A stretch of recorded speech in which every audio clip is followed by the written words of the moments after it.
ہمارے پیارے نبی صلی اللہ علیہ وآلہ وسلم اللہ تعالیٰ کا بہت شکر ادا کرتے تھے۔ آپ صلی اللہ علیہ وآلہ وسلم راتوں کو جاگتے اللہ تعالیٰ کی عبادت کرتے تھے اور اللہ تعالیٰ کے سامنے روتے تھے۔ حضرت عائشہ رضی اللہ عنہا نے ایک دفعہ آپ صلی اللہ علیہ وآلہ وسلم سے پوچھا، آپ صلی اللہ علیہ وآلہ وسلم اللہ تعالیٰ کے پیغمبر ہیں، اللہ تعالیٰ نے آپ صلی اللہ علیہ وآلہ وسلم کی بخشش فرما دی ہے، پھر آپ صلی اللہ علیہ وآلہ وسلم اتنی عبادت کیوں کرتے ہیں؟ آپ صلی اللہ علیہ وآلہ وسلم نے جواب دیا، عائشہ کیا میں اللہ تعالیٰ کا شکر گزار بندہ نہ بنوں؟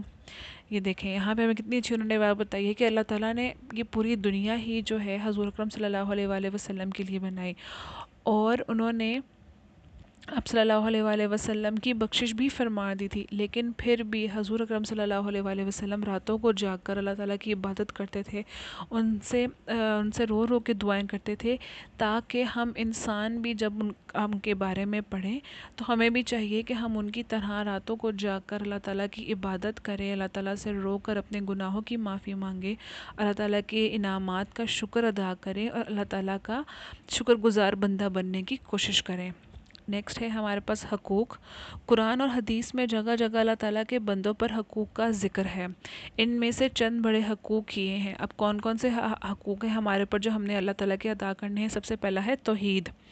توحید کا مطلب ہے بندے کے دل میں یہ پختہ یقین ہو کہ اسے اللہ تعالیٰ نے ہی پیدا کیا ہے، کہ آپ نے صرف اپنا رب صرف اور صرف اللہ تعالیٰ کو ماننا ہے، اس کے علاوہ کسی اور کو نہ ہی سجدہ کرنا ہے اور نہ ہی اپنے دل میں کوئی اور غلط گمان لے کر آنا ہے۔ ساری دنیا کا پیدا کرنے والا وہی ہے، وہی سب کو رزق دیتا ہے، موت اور زندگی اسی کے اختیار میں ہے، ہر چیز کا وہی مالک ہے، کوئی چیز بھی اس کی قدرت سے باہر نہیں، بے شک اللہ تعالیٰ جب چاہے جو چاہے ہو سکتا ہے۔ آپ نے اکثر دیکھا ہوگا کہ اچھا خاصی دھوپ نکلی ہوئی ہوتی ہے، گرمی ہوتی ہے، تو کیسے ہوتا ہے کہ اچانک اللہ تعالیٰ کے حکم سے ہوا چلتی ہے، کالے بادل آتے ہیں اور بارش ہو جاتی ہے۔ عزت اور ذلت اسی کے ہاتھ میں ہے، وہ ہر چیز کو جانتا اور ہر بات کو سنتا ہے۔ آپ کو پتہ ہے کوئی چیز بھی اللہ تعالیٰ سے چھپی ہوئی نہیں ہے، کوئی چیز بھی اس کے علم سے باہر نہیں، وہ ہر چیز پر غالب ہے، صرف وہی بندوں کی حاجتیں مطلب ضرورتیں پوری کرتا ہے اور ان کی مشکلات کو دور کرتا ہے۔ بے شک اللہ تعالیٰ ہمیں کوئی بھی مشکل ہوتی ہے ہم ہمیشہ اللہ تعالیٰ سے ہی دعا کرتے ہیں اور اللہ تعالیٰ سے ہی مدد مانگتے ہیں۔ Next page number 20۔ بندے کا توحید پر پختہ یقین بھی ہو اور زبان سے لا الہ الا اللہ کہہ کر اس کا اقرار بھی کریں۔ ہم پہلے کلمے میں یہی پڑھتے ہیں، اللہ کے سوا کوئی عبادت، اللہ ایک ہے، لا الہ الا اللہ کہ اللہ ایک ہے اور ہم اس کی ہی صرف عبادت کرتے ہیں۔ آپ کو پتہ ہے نا یہ توحید پر دل سے یقین رکھنا اور زبان سے اقرار کرنا بندے پر اللہ کا سب سے بڑا حق ہے۔ اب سب سے بڑا حق کون سا ہے ہمارے لیے؟ توحید پر، کہ توحید کہ اللہ ایک ہے، اس کا یقین اور اقرار ہم زبان سے بھی کریں اور اس بات کو ہمیشہ یاد رکھیں۔ توحید کا مقابل شرک ہے، کہ اگر کوئی اللہ تعالیٰ کے علاوہ خدا نعوذ باللہ کسی کو بھی کرے تو وہ شرک ہے۔ بندہ شرک کر کے اللہ تعالیٰ کے ساتھ دوسرے کو شریک بناتا ہے۔ جو بھی بیٹا مسلمان ہے وہ کبھی بھی یہ گناہ نہیں کرتا، اس طرح وہ اللہ تعالیٰ کا سب سے بڑا حق ادا نہیں کرتا اور یہ بہت بڑا ظلم ہے۔ سورہ لقمان میں ارشاد خداوندی ہے، ترجمہ: بے شک شرک بہت بڑا ظلم ہے، کہ آپ نے کبھی بھی اللہ تعالیٰ کے حق جو پورے کرنے ہیں، سب سے بڑا حق کیا ہے؟ توحید، اور کبھی بھی کسی کو اللہ کے ساتھ شریک نہیں ٹھہرانا۔ اللہ تعالیٰ نے اپنے حق میں شرک جیسے بڑے ظلم کو کبھی معاف نہیں کرے گا، کہ اللہ تعالیٰ نے بس یہ بات قرآن مجید میں بھی کہہ دی ہے کہ سب سے بڑا ظلم کیا ہے؟ شرک کرنا، اور یہ سب سے بڑا گناہ بھی ہے۔ اس کے نیچے ترجمہ ہے، بے شک اللہ شرک کو معاف نہیں کرتا، کہ اللہ تعالیٰ کبھی یہ غلطی بھی کسی کی معاف نہیں کرے گا۔ سورہ مائدہ میں ارشاد خداوندی ہے جس کا ترجمہ یہ ہے، بے شک جس نے بھی اللہ کے ساتھ کسی کو شریک کیا تو اللہ نے اس پر جنت حرام کر دی اور اس کا ٹھکانہ جہنم ہے۔ اللہ تعالیٰ نے قرآن مجید میں کیا بتایا ہمیں کہ ایک تو ہمیں نے شرک نہیں کرنا، لیکن اگر کسی انسان نے شرک کیا، کسی کو اللہ کے ساتھ شریک کیا، تو اللہ تعالیٰ نے اس کو جنت میں کبھی بھی انٹر نہیں ہونے دے گا اور اس کو جہنم میں اس کی جگہ ہوگی۔ حضرت ابو ہریرہ رضی اللہ عنہ سے روایت ہے کہ آپ صلی اللہ علیہ وآلہ وسلم نے فرمایا 7 ہلاک کرنے والے گناہوں سے بچو. ہلاک کرنے والے مطلب تباہ کرنے والے، جس سے اللہ تعالیٰ ناراض ہو سکتا ہے. صحابہ نے پوچھا وہ کیا ہیں؟ اب ہم پڑھتے ہیں وہ کیا ہیں. آپ صلی اللہ علیہ وآلہ وسلم نے فرمایا کسی کو اللہ تعالیٰ کا شریک ٹھہرانا، جادو کرنا، ناحق قتل کرنا. ناحق قتل مطلب کسی کوئی غلطی نہ ہو اور بے وجہ آپ اس کو قتل کر دیں. یتیم کا مال کھانا، یتیم اسے کہتے ہیں بیٹا جس کے پیرنٹس کی ڈیتھ ہو گئی ہو. جہاد کے دن دشمن کو پیٹھ دکھانا. پاک دامن ایمان والی بے خبر عورتوں پر تہمت لگانا. جہاد مطلب جہاد کہتے ہیں اللہ تعالیٰ کے نام پر کی راہ میں اللہ تعالیٰ کے نام پر جہاد کرنا، جنگ کرنا، کہ اللہ تعالیٰ کا نام باقی رہے. اور ہمیں اگر کوئی ہمیں کہتا ہے کہ آپ اللہ تعالیٰ کے علاوہ کسی اور کو مانیں تو اس کے خلاف آواز اٹھانا. اور پاک دامن عورتیں مطلب ایسی عورتیں جو کبھی جس نے جھوٹ نہ بولا. اگر آپ کو پتا ہو کہ کوئی کہہ رہا ہو کہ جی وہ جھوٹ بولتی ہے، لیکن جب کہ وہ ایسا نہیں کرتی ہوگی، وہ ہمیشہ سچ بولتی ہوگی، تو وہ اس پہ تہمت مطلب الزام لگانا ہوگا. اور سود وغیرہ جیسے گناہوں کا ذکر کیا. سود کہتے ہیں اگر آپ نے کسی سے پیسے لیے ہیں ایز اے ہیلپ، دو لوگ ہیں، اگر میں سے کسی ایک کو ہیلپ کی ضرورت ہے، وہ کسی سے جو ہے وہ ہیلپ میں پیسے لے رہا ہے، لیکن جب اس کو واپس کرنے پڑیں تو وہ ڈبل دینے پڑیں، تو اس کو کہتے ہیں سود. مطلب اس نے اسے سود لیا کہ اس کی مجبوری کا اس نے فائدہ اٹھایا.